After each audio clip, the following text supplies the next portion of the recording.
دین اسلام پر مجھے یا رب استقامت تو مرحمت فرما۔ الحمدللہ رب العالمین والصلاة والسلام علی سید الانبیاء والمرسلین، اما بعد فاعوذ باللہ من الشیطان الرجیم، بسم اللہ الرحمن الرحیم۔ الصلاة والسلام علیک یا رسول اللہ وعلی آلک واصحابک یا حبیب اللہ۔ الصلاة والسلام علیک یا نبی اللہ وعلی آلک واصحابک یا نور اللہ۔ پیارے آقا مدینے والے مصطفیٰ شب اسرا کے دولہا صلی اللہ تعالی علیہ وآلہ وسلم کا فرمان عظمت نشان ہے کہ تم اپنی مجلسوں کو مجھ پر درود پاک پڑھ کر آراستہ کرو کہ تمہارا یہ درود پاک پڑھنا کل بروز قیامت تمہارے لیے نور ہوگا۔ تو پیارے پیارے اسلامی بھائیوں، اپنے آپ کو نور کا حقدار بنائیں، خوب درود پاک کی کثرت کریں۔ آئیے میرے ساتھ مل کر درود پاک پڑھ لیجئے۔ صلو علی الحبیب صلی اللہ تعالی علی محمد صلی اللہ تعالی علیہ وسلم۔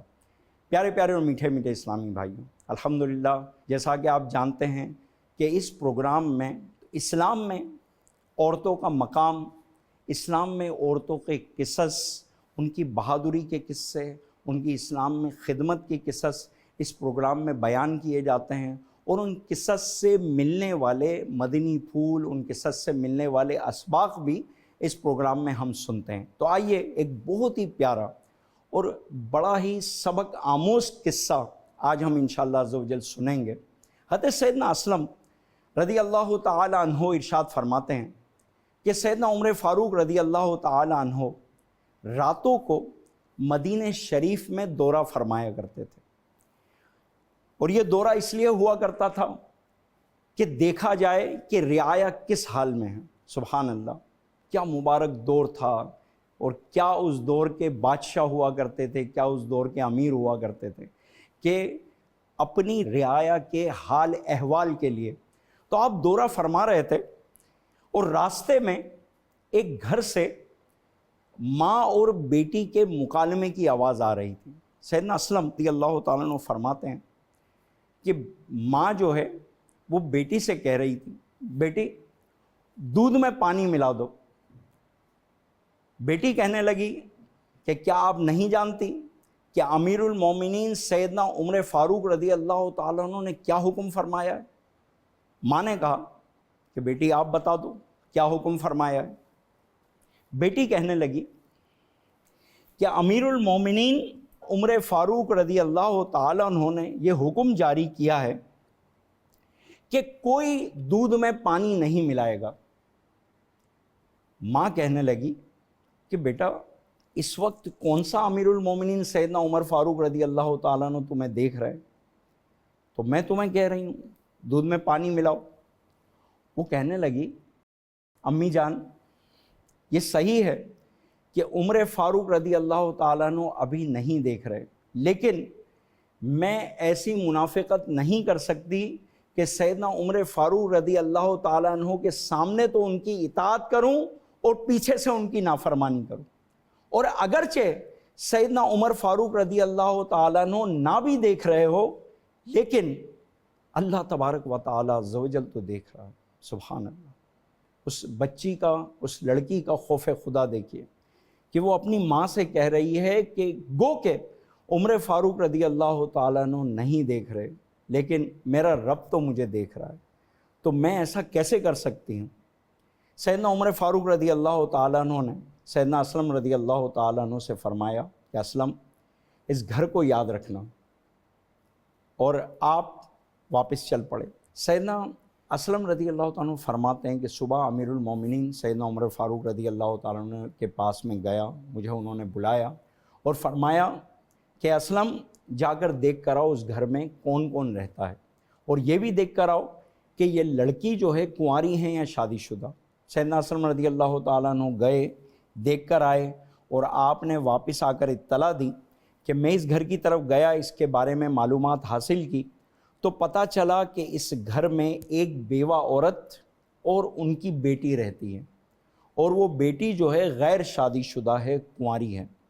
سیدنا عمر فاروق رضی اللہ تعالیٰ عنہ نے اپنے بیٹوں کو جمع کیا اور ارشاد فرمایا کہ کیا تم میں سے کوئی اس لڑکی سے شادی کرنا چاہتا ہے؟ تو دو بیٹے سیدنا عبد الرحمن اور سیدنا عبداللہ ابن عمر رضی اللہ تعالیٰ عنہما تو شادی شدہ تھے، تو سیدنا عاصم رضی اللہ تعالیٰ عنہ نے اس لڑکی کو پسند کیا اور اس سے شادی کرنے کا ارادہ ظاہر کیا۔ سیدنا عمر رضی اللہ تعالیٰ عنہ نے اس لڑکی سے اپنے بیٹے کی نکاح کروا دی۔ اور مزے کی بات، اس قصے کی ایک اہم بات، اور بڑی ہی اس کو ذرا دل کے کانوں سے سنیے گا، ایک بڑی اہم بات وہ یہ کہ سیدنا عاصم رضی اللہ تعالیٰ عنہ جو تھے، یہ سیدنا عمر بن عبد العزیز رضی اللہ تعالیٰ عنہ کے نانا ہے۔ سیدنا عاصم کے ہاں بیٹی پیدا ہوئی اور اس بیٹی سے سیدنا عمر بن عبد العزیز رضی اللہ تعالیٰ عنہ پیدا ہوئے، اسلام کی ایک عظیم شخصیت۔ اچھا، اس قصے میں بہت سارے اسباق ہیں۔ ایک تو یہ کہ اپنے لڑکوں کے لیے جب لڑکی ڈھونڈنی ہو، شادی کے لیے کوئی لڑکی ڈھونڈنی ہو، تو اس میں مبارک طریقہ اس واقعے میں ہمیں پتہ چلتا کہ سیدنا عمر فاروق رضی اللہ تعالیٰ عنہ نے اپنے بیٹے کے لیے، اپنی بہو کے انتخاب کے لیے سب سے زیادہ اہمیت کس چیز کو دی؟ آپ نے دیکھا کہ یہ لڑکی ایماندار ہے، آپ نے یہ نہیں دیکھا کہ اس کا خاندان کیا ہے، اس کے حسب و نسب کیا ہے، آپ نے یہ نہیں دیکھا کہ یہ لڑکی مالدار ہے، خوبصورت ہے۔ آپ نے جو دیکھا وہ کیا تھا؟ لڑکی کی ایمانداری، کہ جو لڑکی اللہ سے اتنا خوف رکھتی ہے کہ کوئی اسے نہیں دیکھ رہا، پھر بھی وہ اس خوف سے گناہ نہیں کر رہی کہ اللہ دیکھ رہا ہے، تو ایسی لڑکی کو بہو بنانا آپ نے پسند فرمایا۔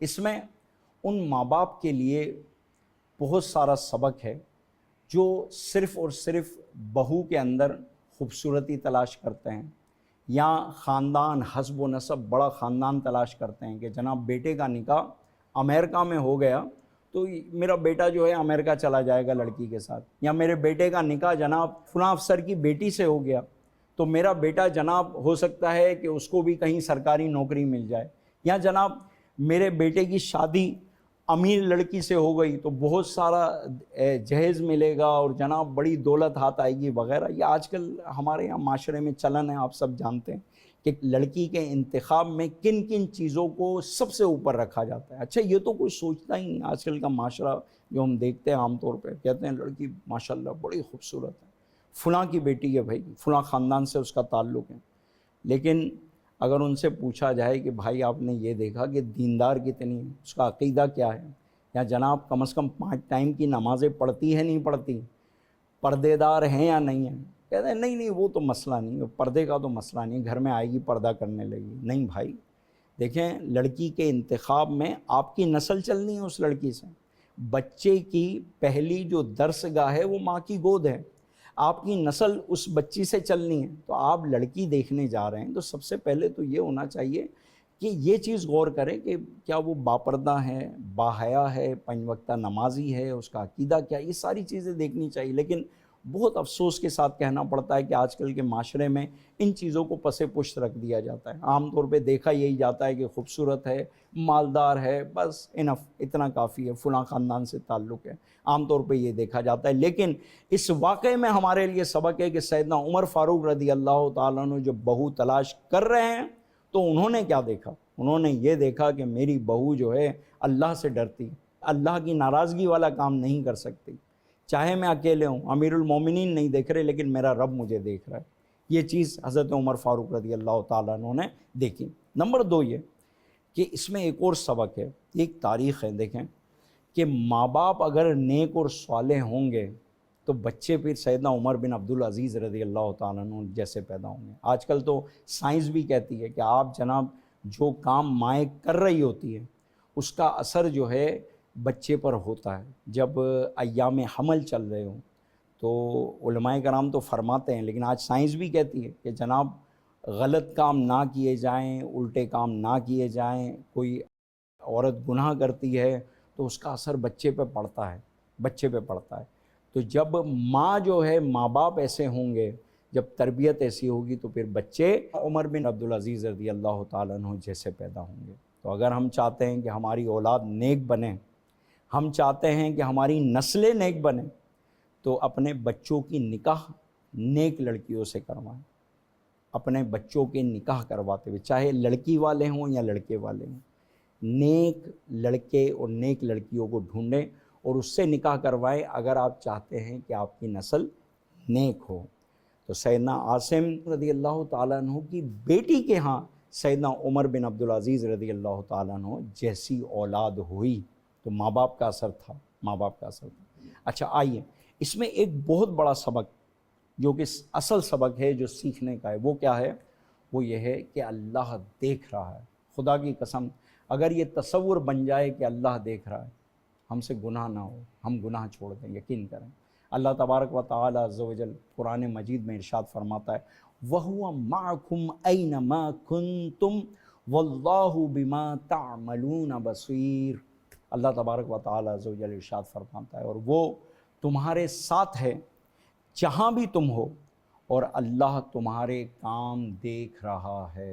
اللہ تمہارے کام دیکھ رہا ہے. تفسیر صلاۃ الجنان میں ارشاد فرماتے ہیں کہ حضرت حسن بصری رضی اللہ تعالیٰ عنہ نے فرمایا، بڑا ہی خوبصورت قول فرماتے ہیں، جو کچھ زمین کے اندر جاتا ہے، خواہ وہ دانہ ہو یا پانی کا قطرہ، خزانہ ہو یا مردہ، اور جو کچھ اس سے باہر نکلتا ہے، خواہ وہ نباتات ہو یا دھات ہو یا اور کوئی چیز، اور جو کچھ آسمان سے اترتا ہے جیسے رحمت، عذاب، جیسے فرشتے، جیسے بارش، اور جو کچھ آسمان میں چڑھتا ہے جیسے اعمال، جیسے دعائیں، ان سب کو اللہ تبارک و تعالی عز و جل جانتا ہے. اور فرماتے ہیں اور وہ عام طور پر اپنے علم و قدرت کے ساتھ اور خاص طور پر اپنے فضل و رحمت کے ساتھ تمہارے ساتھ ہے. چاہے تم جہاں بھی ہو، اللہ تبارک و تعالی عز و جل تمہارے کام دیکھ رہا ہے. تو وہ قیامت کے دن تمہیں تمہارے اعمال کے مطابق جزا دے گا. اس آیت مبارکہ میں غفلت کی نیند سونے والوں اور گناہوں میں مصروف لوگوں کے لیے بڑی نصیحت ہے. انہیں چاہیے کہ اپنی غفلت کی نیند سے بیدار ہو اور گناہ کرتے وقت اللہ تبارک و تعالی عز و جل سے ڈریں اور اس سے حیا کریں، کیونکہ اللہ تبارک و تعالی عز و جل کو ان کے اعمال معلوم ہے اور وہ ان کا کام دیکھ رہا ہے. اور یہ جہاں بھی چلے جائیں اور جو ہیلا و تدبیر بنا لیں، مگر کسی جگہ اور کسی صورت میں اللہ تبارک و تعالی عز و جل سے چھپ نہیں سکتے، چھپ نہیں سکتے. وہ ان کے اعمال کے مطابق انہیں جزا سزا دینے پر قدرت بھی رکھتا ہے. اللہ تبارک و تعالی عز و جل ہمیں اپنا خوف نصیب فرمائے. پیارے اسلامی بھائیوں، آج ہم چھپ چھپ کے گناہ کر رہے ہوتے ہیں. عام طور پہ یہ انسانی فطرت ہے کہ انسان گناہ جو ہے چھپ کر کرتا ہے. اچھا کچھ گناہ تو ایسے ہیں جو عوام میں گناہ سمجھے ہی نہیں جاتے، جیسے فلمیں دیکھ رہے ہوتے ہیں، سب کے سامنے دیکھ رہے ہوتے ہیں، گناہ سمجھا ہی نہیں جاتا. اچھا کئی ایسی چیزیں، میوزک سننا ہے، اسے معاشرے میں گناہ نہیں سمجھا جاتا، وہ تو کھل کے کر رہے ہوتے ہیں. لیکن وہ گناہ کہ جسے معاشرے میں بھی گناہ سمجھا جاتا ہے، ہماری کوشش ہوتی ہے عام طور پہ چھپ چھپا کر کریں. اگر آپ سوچیں کہ ہم گناہ کر رہے ہیں اور ہمارے والد صاحب آ جائیں یا کوئی بھی دیکھ لیں، شرم کے مارے ہماری کیا حالت ہوگی. یا ہمیں پتہ ہو کہ اس جگہ ہمارے والد صاحب بیٹھے ہوئے ہیں، والدہ بیٹھی ہوئی ہیں، یا بہنیں ہیں، یا کوئی بھی ہے، ہم گناہ نہیں کریں گے، گناہوں سے بچیں گے. کاش کہ یہ سوچ بن جائے کہ میرا رب مجھے دیکھ رہا ہے. مخلوق سے تو ہم چھپ چھپ کے گناہ کرتے ہیں، لیکن رب سے چھپ کر کہاں جائیں گے؟ رب تعالیٰ عز و جل سے چھپ کر کہاں جائیں گے؟ چاہے اندھیری کوٹری میں یا چاہے کھلے باغیچے میں کھلے عام گناہ کر رہے ہو، جس حالت میں بھی گناہ ہو رہا ہو، چاہے جس تہ در تہ خانوں میں چلے جائیں، اللہ تبارک و تعالیٰ عز و جل کی نظر سے نہیں بچ سکتے. اللہ تبارک و تعالیٰ عز و جل دیکھ رہا ہے. کاش یہ چیز ہمارے دلوں میں نصب ہو جائے. خدا کی قسم ہم سے گناہ نہیں ہوں گے. اللہ تبارک و تعالیٰ عز و جل قرآن مجید میں ارشاد فرماتا ہے ان اللہ بصیر بالعباد، بے شک اللہ بندوں کو دیکھتا ہے، اللہ بندوں کو دیکھتا ہے۔ اس آیت مبارکہ سے معلوم ہوا کہ کوئی بھی عمل کرتے وقت یہ بات پیش نظر رکھنی چاہیے کہ اللہ دیکھ رہا ہے، اللہ دیکھ رہا ہے۔ آئیے میں آپ کو ایک بڑا پیارا قصہ سناتا ہوں۔ حضرت عبداللہ ابن مسعود رضی اللہ تعالی عنہ کچھ لوگوں کے ساتھ ایک صحرا میں سفر کر رہے تھے، تو آپ نے ایک جگہ پڑاؤ کیا، وہاں کھانا وغیرہ آپ لوگ بنا رہے تھے، لوگوں کے ساتھ تھے، کچھ لوگ آپ کے ساتھ تھے۔ ایسے میں آپ نے دیکھا ایک چرواہا جو ہے وہ بکریوں کو چرا رہا ہے۔ لوگوں نے اس چرواہے کو کہا کہ آؤ ہمارے ساتھ کھانا کھاؤ۔ اچھا، سخت گرمی تھی، وہ کہنے لگا کہ میں نے روزہ رکھا ہوا ہے۔ سبحان اللہ، سب حیران ہو گئے، اتنی گرمی، بکریوں کو چرا رہا ہے، اتنی گرمی میں اور روزہ رکھا ہوا ہے۔ تو لوگوں نے ایسے ہی مذاق کیا کہ اتنی گرمی اور تم نے روزہ رکھا ہوا ہے۔ تو وہ کہنے لگا کہ جہنم کی آگ اس گرمی سے زیادہ گرم ہے۔ اللہ اکبر۔ تو سب حیران ہوئے بندے کے زہد و تقویٰ کو دیکھ کر۔ پھر لوگوں نے اس سے کہا، جو لوگ ساتھ تھے حضرت عبداللہ ابن مسعود کے، کہ ایک بکری ہمیں بیچ دو۔ وہ کہنے لگا یہ بکری میری نہیں بلکہ میرے مالک کی ہے۔ تو لوگوں نے ایسے ہی اس سے کہا کہ بھئی تمہارا مالک دیکھ تو نہیں رہا، تم بکری بیچ دو، اسے کہہ دینا کہ بھیڑیا کھا گیا بکری کو۔ تو وہ شخص کہنے لگا کہ اللہ کہاں ہے؟ یعنی اس نے کہا کہ میں چلو تمہیں بیچ دیتا ہوں، میرا مالک تو نہیں دیکھ رہا لیکن اللہ کہاں ہے؟ اللہ تو دیکھ رہا ہے، اللہ تو دیکھ رہا ہے، میرا مالک چاہے نہ دیکھ رہا ہو، میں یہ بکری نہیں بیچ سکتا۔ اب جب یہ قافلہ جو ہے اپنے مقام تک پہنچا تو حضرت عبداللہ ابن مسعود رضی اللہ تعالیٰ عنہ نے اس چرواہے کو بلایا اور اسے آزاد کروایا، اور ساتھ ہی وہ ساری بکریاں اسے تحفے میں دے دی۔ سبحان اللہ۔ آج ان حضرات کو سوچنا چاہیے کہ جو ملازمت کرتے ہیں، اکاؤنٹنٹ ہے یا کوئی بھی کام کر رہے ہیں کسی بھی کمپنی میں، کسی بھی فرم میں، انہیں سوچنا چاہیے کہ عام طور پہ آج کل اسے اپنا حق سمجھ کے جو ہے نا کیا کہتے ہیں پیسے چرائے جاتے ہیں، حق سمجھا جاتا ہے۔ جیسے مالک نے جو ہے کرائے کے پیسے دیے ہوئے ہیں کہ بھئی یہ تم فلاں جگہ پہ چھوڑ کے آ جاؤ، تو 200 روپے لگے، 400 بتا دیے۔